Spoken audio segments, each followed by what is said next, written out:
I mean, with Green Bay coming in, the first game, I don't want to say you could throw it out because obviously it did happen, but there's a lot of things about that game that just is different now.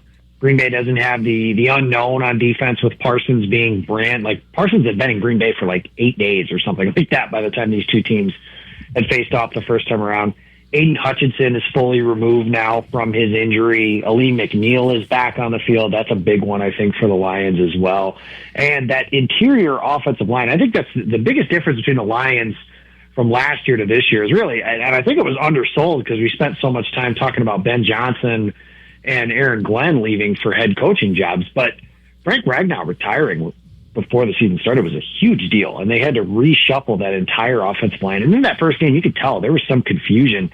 There's a play, Detroit's backed up, they run a run play, just trying to get some breathing room, and nobody blocks Green Bay's nose tackle, Colby Wooden. And, you know, Gibbs, Montgomery, I don't remember who the back was, but he runs right into Wooden, and he's got no gain on the play. Like, those are kinds of things that I think will be shored up this time around. The concern I would have for the Lions is are they banged up in the secondary? I know DJ Reed is a maybe. Terry and Arnold has kind of been a maybe throughout the course of the year.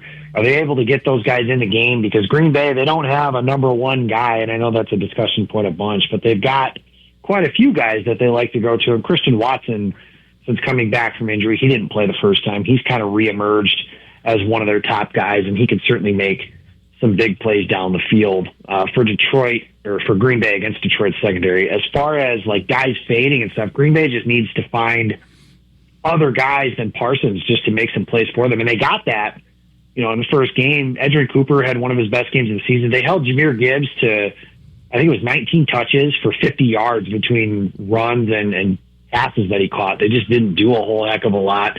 St. Brown was quiet that day. Sam Laporta had a big game, but he's not going to play. He's on injured reserve, so I don't know what that'll change for the way Green Bay schemes things up against Detroit. But they need other guys than just Parsons. You mentioned that Thanksgiving game. That was one of the best games of Rashawn Gary's career. He had a 3-sack day. He strip-sacked Jared Goff. That was returned for a touchdown in that particular game. So those are the kinds of plays they need from a guy like him, especially with as much attention that's going to be paid to his running mate. In theory, that should open some things up for the other guys, if you will, on Green Bay's defense.